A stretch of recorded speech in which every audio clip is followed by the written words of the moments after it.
Good evening, everyone, and welcome to Between Monsters and Men. Today we are digging into the Black-Eyed Kid legend. As of recently and through the years since the 1990s, the legend of the Black-Eyed Kids has spread like wildfire, extensively exploding over the internet. But where does this legend originate from? How did it come to be? Is it really what it may seem? The apparent origins of these Black-Eyed Kids date back to 1998. It is easily speculated that maybe this 1998 origin really just stems from the modern-day interpretation and name. For instance, David Weatherly, a professional paranormal investigator and the leading researcher of these Black-Eyed Kids, has brought up a good point that maybe in the past they were not called Black-Eyed Kids or BEK. When he found other witness accounts and stories, he found extremely similar cases, but of the victims calling them demonic or Satan. The 1998 origin and where the name Black-Eyed Kid comes from are from the postings written by the Texas reporter Brian Bethel. Bethel was on his way to drop off a check to pay some bills at 10 p.m. at night. He had pulled over into a dimly lit parking lot at his local movie theater where he planned to finish writing up the check when most unusual thing happened. A knock came from his window, and when he looked over he saw two children staring at him from the street. He wasn't able to tell their ages, but he guessed they were in between the ages of 10 and 14. The tallest boy, who was the only one who talked to him through the entire time, wore a hooded shirt and jeans. His skin was olive and he had curly, medium-length brown hair. Bethel could feel a quiet confidence from him. The shorter boy was pale with freckles. He looked nervous compared to the other kid, and was dressed very similar with a light green pullover. But the difference that he had was his pale orange hair. The moment he looked up and saw the boys, he felt an overwhelming fear rush over him. He could feel his fight or flight responses kicking in, but seeing that they were only kids, he tried to remain calm. He rolled down his window and asked if they needed anything. The tall boy smiled, and immediately Bethel noticed that his teeth were very, very white. The boy said that they were there to see a movie, but they forgot their money at home, and they needed to get home in order to get it. Regardless of saying all this, the kid was acting unusually calm for a young boy, remaining still and even speaking with a maturity that Bethel, a journalist, wasn't used to hearing from a kid.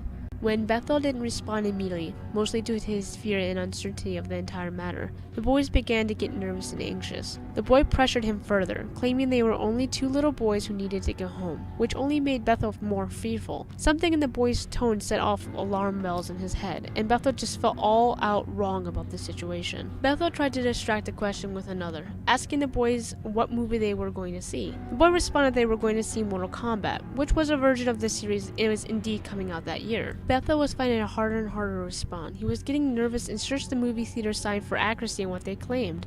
The tall one pushed on, asking him to let them in, and that it won't take long and they'll be out of his way out of no time. That's when Bethel finally made eye contact with the taller boy. He could feel his hand straying towards the door lock and was in the process of opening without his control when he was able to pull himself from it. He looked away from the boy. It was the first time he noticed their eyes and how black they were. Their eyes had no pupils, just an oily coal color that reflected the lights that surrounded them. When Bethel glanced back, he could tell by the boys' face that they figured out that he was onto them. The tall one was full of anger, and the small one looked horrified, like a kid would if they had been caught doing something they weren't supposed to. The taller one continues, "Come on, mister, we won't hurt you. You have to let us in. We don't have a gun." That was it. Bethel reached for his gear shift, and before he was able to rip the car into reverse and tore out of the parking lot, he heard the taller boy say, "We can't come in unless you tell us it's okay. Let us in." When he drove from the parking lot, he noticed the boys were gone, and the sidewalk by the theater was deserted. Later, a friend suggested to him that they were probably vampires, since many vampires in the European history have to be invited inside, and some can even hypnotize. Regardless of his story, it has become one of the classic examples of a creepypasta that is today. Bethel maintains his belief that his experience is legitimate, and even in 2012 told his story on the reality TV series called Monsters and Mysteries in America. The first two stories I will be telling are quick renditions of two stories I found on the website called Weak and Weird. You can check out their site in the description below. I would like to say that I'm not 100% sure on the believability of the stories, for I'm not sure on the accuracy of the site. It is run by a professional cryptozoologist paranormal researcher, but the site itself doesn't scream authentic to me, as a book or a historical records would. The woman who told this story never gave a name, so I'm going to call her Jane. Jane was woken from the loud banging coming from her front door. With a snowstorm going on outside, she thought that maybe someone got in an accident and needed help. She got out of bed, went to the front door, but feeling wary, she first peered out the window. There wasn't a car in sight, but there were footprints in the snow, and she could tell someone was standing in front of the door. Already feeling a little uncomfortable, she woke up her husband and stood in the hallway when he entered the door. Standing in the snow, looking down at the ground, were two kids, one boy and one girl, both not having been more than 8 years old. They both were wearing strange outfits with odd haircuts. The girl had very long, straight hair, and the boy had a dated haircut that reminded her of a bowl cut. They were definitely not dressed for winter. Jane's normal instinct would to rush the children inside, but she just felt strange. The children would not make eye contact even when her husband asked if they were okay and where their parents were. The children told them that their parents would be there soon, but it was 2 in the morning. And as strange as it was, Jane still wanted to believe that maybe there was an accident. But as much as she wanted to believe that, her instincts told her otherwise. They decided to let the children in. While the children and her husband waited in the living room, Jane went to the kitchen to get everyone something to drink. She could hear her husband ask them many questions, but they always answered with the same, "Our parents will be here soon," remark. Jane noticed that the normally charismatic 4 cats remained hidden while the kids were inside. One of them even had all the fur on its neck and tail standing up, puffed and raised. She returned to the living room. The kids were sitting on the couch and her husband had his head in his hands. He told her that he felt dizzy, but that he was fine. With the children inside, they were able to see more clearly that their eyes were completely black with no glint of any other colors. When the kids noticed this, they asked if they could use the restroom.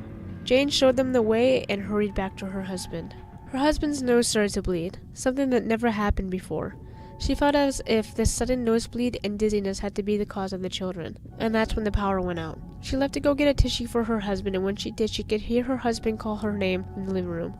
She ran back to find the 2 children standing at the end of the hallway. They were unmoving, still like stone, but she never felt so much fear in her life. The boy said, "Our parents are here."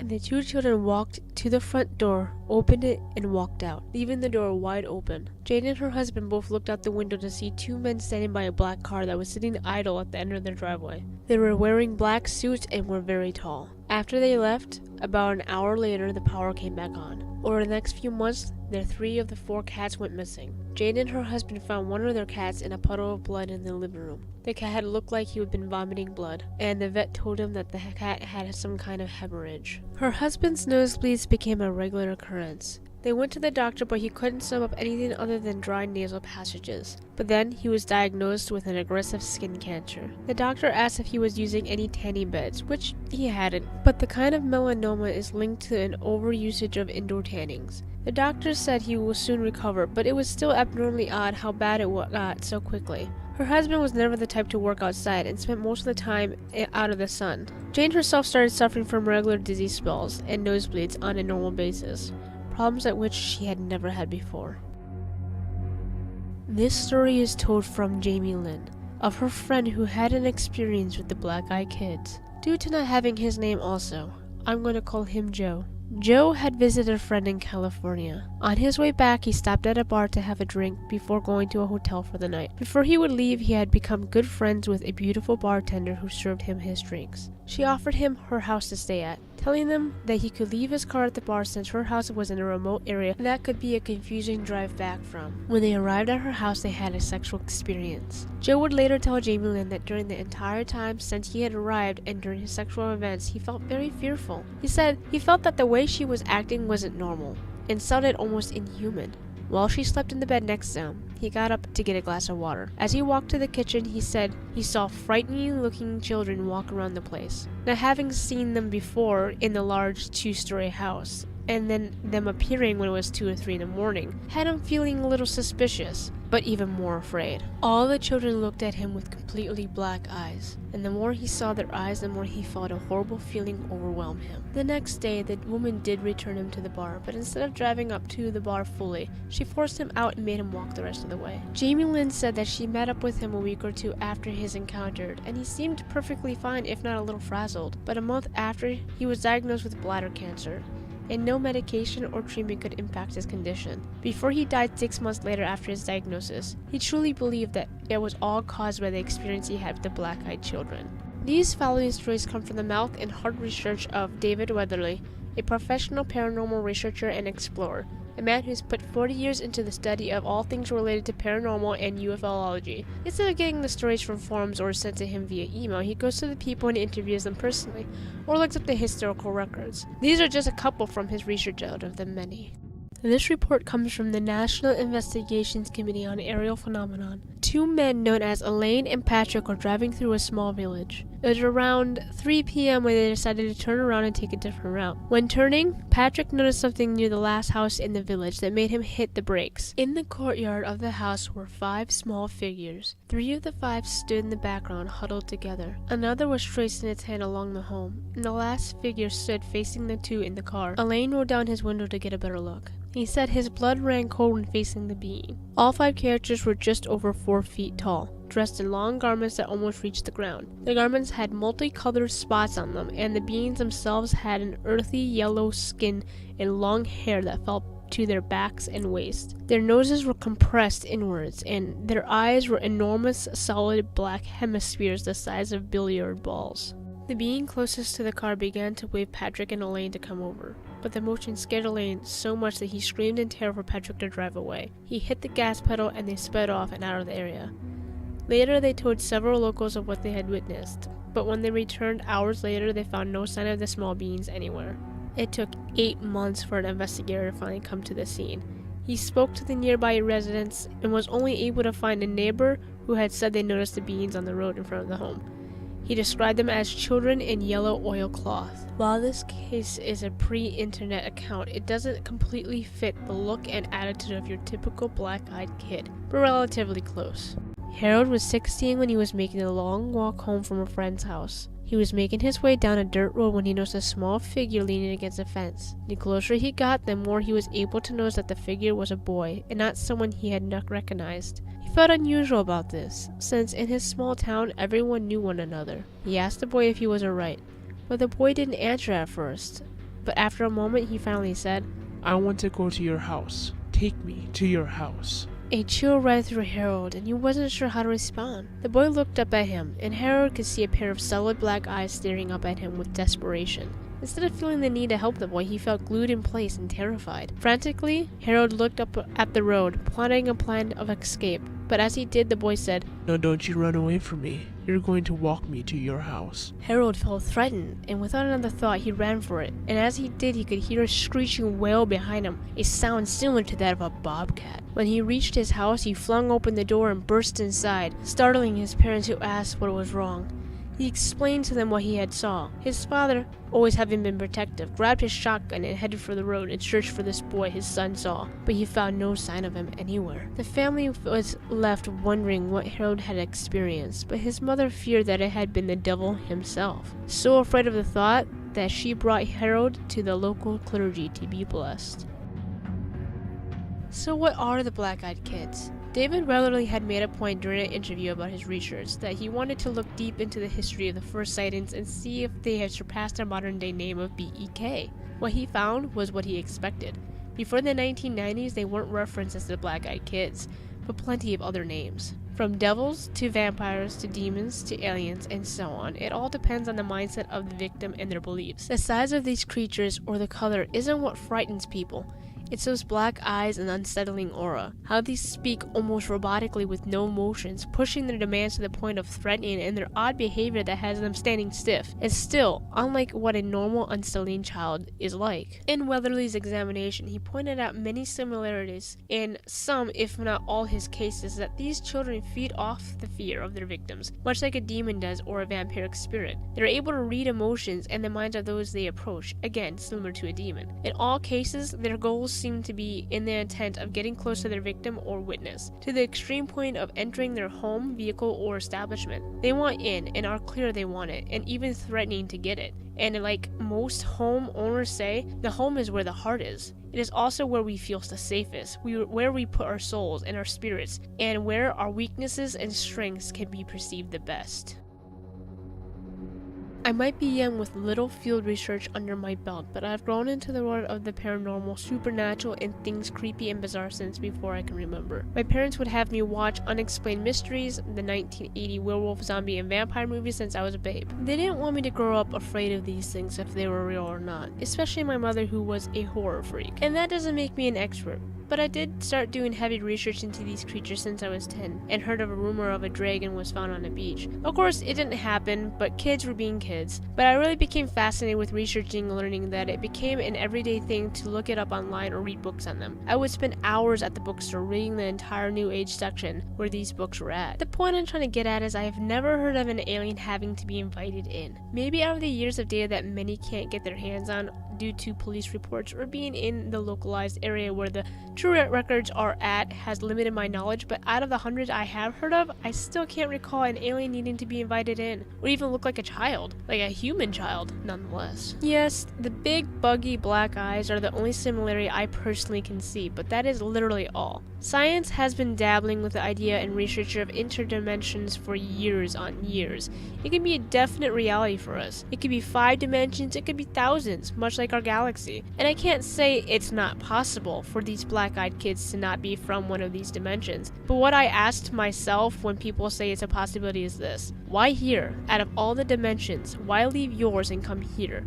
Why not somewhere else? It just seems odd and extremely bizarre. I know as humans like to believe we are superior and have meaning, but to vampires, demons, aliens, ghosts, Loch Ness, Bigfoot, and all the others, we're merely insects to be tested on, observed, or eaten. But hey, that's just my opinion. For all I know, all those creatures could be from another dimension that just happened to open up and drop them into ours. There are thousands upon thousands of historic and recent sightings of demons and vampires. The modern day has perceived vampires as beautiful, alluring creatures that are meant to be a bad romance, but in the historical terms, that's not true at all. Almost, if not all, countries have some sort of history, legend, or folktale on vampires and demons, amongst plenty of other creatures. Most vampires are ugly creatures that look undead, or just as they had been when they had passed. Not many look unearthly beautiful, except for a small few, and most of those are females and also can be related to demons in some sorts. And there are histories, tales, and accounts of vampires needing to be invited inside a home. A good example is a Strigoi from the Romanian belief. A Strigoi is a vampire that can shapeshift into an animal or a human form after death of its living self. They can appear as children, can have different eye colors such as red, yellow, or black. They don't always have to feed on humans and can eat human food. They can read emotions and thoughts and manipulate humans. The downside to the theory is that most Strigoi, after dying in their normal human life, generally go back to their families to kill them off. They don't generally make it a habit on knocking on people's doors just to be let in and walk out without doing much of anything else, as in some cases have shown. In some cases though, depending on how they turned or are perceived, Strigoi can be female witches as well. Now demons. We all know that demons have no problem with jumping into our skins and controlling us. Most of the time they do jump into the skin of a child. It is easier to control the innocence of a child and get what they want out of the parents of that child. But it is true that a lot of times they do have to be invited in some way or form. At least, that's what the Bible says. In the name of the Holy Bible, apparently demons have to follow 2 rules. One is that a demon cannot hear your thoughts. Demons are quite adept at studying and predicting human behavior, and them not being able to hear your thoughts allows your prayers in life to remain private, and are in fact also incantations that demons can perceive to flee from. Number 2, demons must be invited. Demons only arrive when the door has been opened with invitation, sinful human behavior, or when the human spirit or astral being are willing to leave the body. I don't think demons follow the rules very well. After all, they are demons. Lucifer was God's favorite angel, most beloved, and he still broke the rules and made his own kingdom full of fallen angels. He had no problem with tempting Eve or manipulating people to commit sins, and due to these sins, people have caused genocide and the such. It seems that Lucifer has no problem with breaking the rules. But what about his minions? I have read tons of cases, stories, and seen movies and clips of documented exorcisms or the cases involving demons. They seem to literally know everything about anyone they get their eyes onto. Praying around them does little to nothing instead of amuse them. It shows them you have enough fear to be asking God or his angels for help, and that you're that desperate that you can physically do nothing. They feed off your fear, anger, sadness, depression, and so on. They can manipulate the person they possess, and and those around them, especially if they are of the higher ranks of hell. Matter of fact, some demons don't even need to possess people. Angels can come down from heaven disguised as humans because their angelic light will burn out our eyes and give strength, messages, and advice to those in need, something they do little of. So why can't demons? They are, after all, fallen angels. It's very rarely heard of, but demons can come to Earth in the shape of humans. What better way to control or manipulate humans other than a child? And when possessed, people have been said to have their eyes turn different colors. Yellow, nasty green, reds, black. If it is not for possession, what else? Maybe they are the spawn of a human and demon, something succubus and incubuses are noted in doing most historical readings. With them being children, they need to feed and get their strength by other means. Maybe by entering the house of a victim, so they can feed off their fears and their souls. After having sex with an incubus or a succubus, it is not unheard of to die from disease, which we saw in that one case, where a person was diagnosed with cancer after having met with these children, and that woman. Or at least, it was claimed. I only have one last debate on the whole demon matter. There are cases where animals respond with fear or anger to these children. I can't recall reading anything on animals responding to vampires in that matter, or at least strigoi. I know dogs tend to bark when they sense an alien sighting will occur within minutes of the matter. But one thing I know for sure, animals of all sorts respond to spirits in some manner, and they get worse the more dangerous the spirits are, including demons. The stronger the spirit, the more possibility of the animals dying also. My conclusion is that these black-eyed children may be more closely related to demons than anything else I've researched. But that is only my opinion, not the opinion of other researchers. There have been better odds getting their hands on real records at libraries, or have connections to historians around the globe and the such. The puzzle piece just fits better than the others in my case. Due to YouTube's advertised family-friendly grounds, videos like mine are being targeted. To support my videos and me, please check out my Patreon page listed below. And for more creepy and bizarre, please like, comment, and subscribe.